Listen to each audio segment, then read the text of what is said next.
Some guy was literally just out here weed eating. Like this whole area. Weed eating. And the street sweeper. It's gonna come back. It always comes back. It's so loud. Look at this.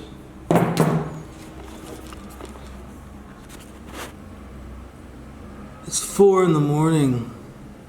Here we go. It's coming back for round 2. Now I'm thinking that might not be, oh yeah, it's not a weed eater, that's a guy with a blower. He's blowing stuff off the sidewalk for the street sweeper.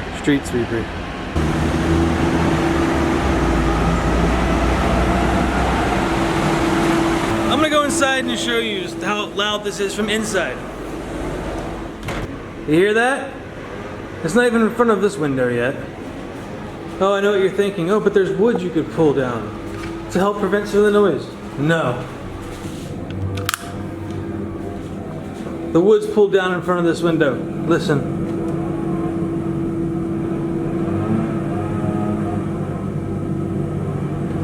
Every fucking morning. Do you do that any other time? When people aren't sleeping? 4:18 in the morning. If you're looking for a quiet place, this isn't it.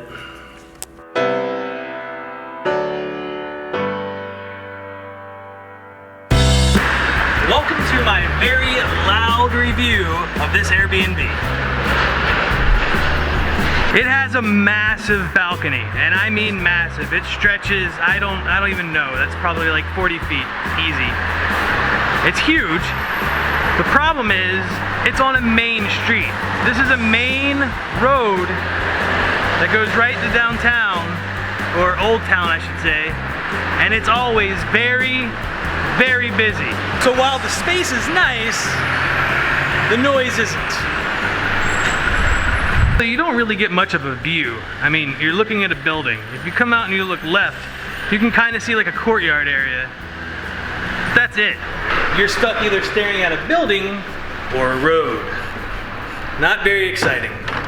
Keeping the same theme as the balcony, this place is loaded with space. Like there's an unnecessary amount of space.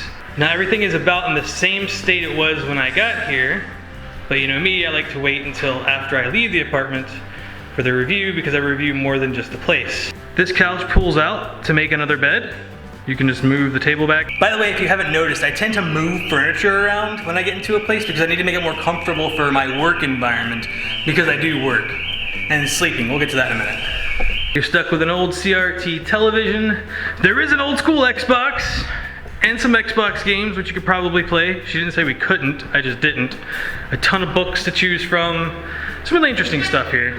A very large dining room table, a pile of my trash that I haven't yet taken out. Sorry about that. I recognize that Airbnb charges me a cleaning fee everywhere I go, but I still like to clean up after myself. I don't like having other people clean up for me. All right, let's do the kitchen and bathroom before we move on to the bedrooms. Nothing really spectacular in here. You get a tiny sink, a medium-sized fridge, a tiny dining room table. Well, I mean, I don't know why this place has 2 tables. It doesn't make sense. There's a big one out there, and then there's this one. Like you could have put a stove or an oven in here. Anyways, out here is where the gas burning stove is. Gas tank. It's just a small little area. There's a microwave out here, and since there's no washer or dryer in this unit, there we go. This is where you can hang your clothes. Fun fact, one time my mom's underwear fell all the way down there. She had to go down there and get it. Leaving the kitchen, let's head to the bathroom. Again, nothing spectacular to see here. Very small, well, pretty large sink. Definitely not the smallest bathroom I've been in. There's no real like shower.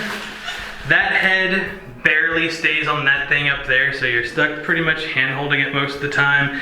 It does have a nice deep tub, and there is just enough hot water to have a nice long hot bath. Thank God, I needed that a couple of times. So that is probably the best feature of this entire apartment, is the large bathtub. Toilets and a bidet. This window just opens up into the outside area with the stove and a little shelf to hang your stuff on. Nothing really special. Leaving the bathroom, you can head straight into one of the bedrooms. This one smells like smoke. I think the person that owns this place lives here. I'm not sure how that works out. Or her mother was here, or whatever it is. This particular room directly across from the bathroom smells like smoke bad. We opening up the doors over here completely and trying to let it air out did not help. It's just ingrained in everything. The tapestry, the quilts and sheets, the pillows, just everything in here just smells like smoke. That might not bother you if you're a smoker. I am not. It bothers me. You have a very large closet, armoire thing that you can use. The bed itself, well, I never actually slept on that bed. I slept on the couch. But I can tell you that it's not very soft. It's pretty hard. The couch is softer. Now, the other bedroom is pretty much exactly the same as this one, minus the smoke smell. And instead of a large armoire, you have this dresser thing right here. This bed, also not very comfy. See that wicker trunk right there? My mom found a ton of quilts and stuff inside of that trunk and layered it. Sheet 1, 2, 3, 4, 5, 6, 7, 8, doubled up times 2. And this, with those thick layers of comforters sitting on the bed, she was able to sleep halfway decently. No, it was still hard as hell. There are some adornments I find in this place that are really neat though, like this. Almost every room in the house has these lights. You've got your Hercules poster. Who doesn't love Homer Simpson? There's an easel in case you want to paint, I guess. Did I mention the old school Xbox games? I really like those. By the way, the reasons for the piles of trash everywhere, we have several trash bags filled up and ready to go, but the problem is the waste management system in this city is really overly complicated. She had to write it out for us. Monday, not recycle black orange bag. Tuesday, food waste. Wednesday, paper. You get the idea. They come every day, and every day they pick up something different. Really complicated, confusing, and where you have to put the bag. I'm still not 100% sure where you're supposed to put the bag. Outside the door downstairs, inside the door downstairs. Miriam understood and just let it slide. Miriam is the host. Let's talk about her. Miriam speaks very good English and she's tentative to the messages. We've had communication back and forth several times on Airbnb. I had issues with, the heater broke. So there were 2 heaters in this place. There's no central heater air. There's 2 heaters in this place. One of them just completely broke. The oscillation part still worked, but the heating elements didn't actually get hot. So she came and brought us another heater. That same day, the water went out. No idea what happened, but the city came out and spent half the day fixing that. The other heater ended up breaking as well. It still oscillates, and one of the 3 heating elements actually heat up. But luckily, after Mount Etna erupted, the temperature seemed to not be as cold around here after that. So now let's talk pros and cons. Now obviously these are subjective, but for me in my personal experience, the smoke in that room, con. Awful, awful, awful smell. Had to sleep on this couch. The beds, I would rate the beds honestly a 5 out of 10. 5 being an average bed, 10 being the most comfortable bed you've ever slept in your life, and 1 being rocks and sticks on the ground. I give it a solid average. I've definitely slept on worse beds in Europe. The noise level is atrocious. It is unbelievable how noisy this place is. That's a con, but it's also kind of a pro because of the location. The location is fantastic for certain things, and because of the location, it's gonna be noisy. We are right in the center of Catania's old town main area, so there's easy walking to the subway stations, bus stops, ton of restaurants and stores around here.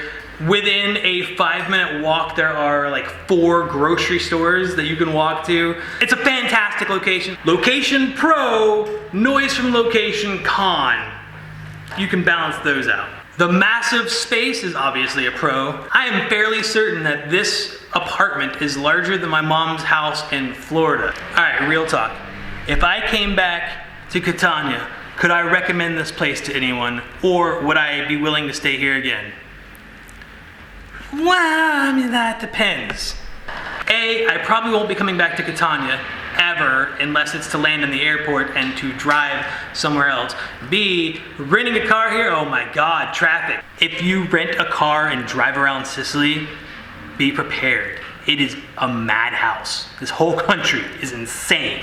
If I had it to do again, I would just rent a place further away because I did get a rental car and just drive everywhere I wanted to go.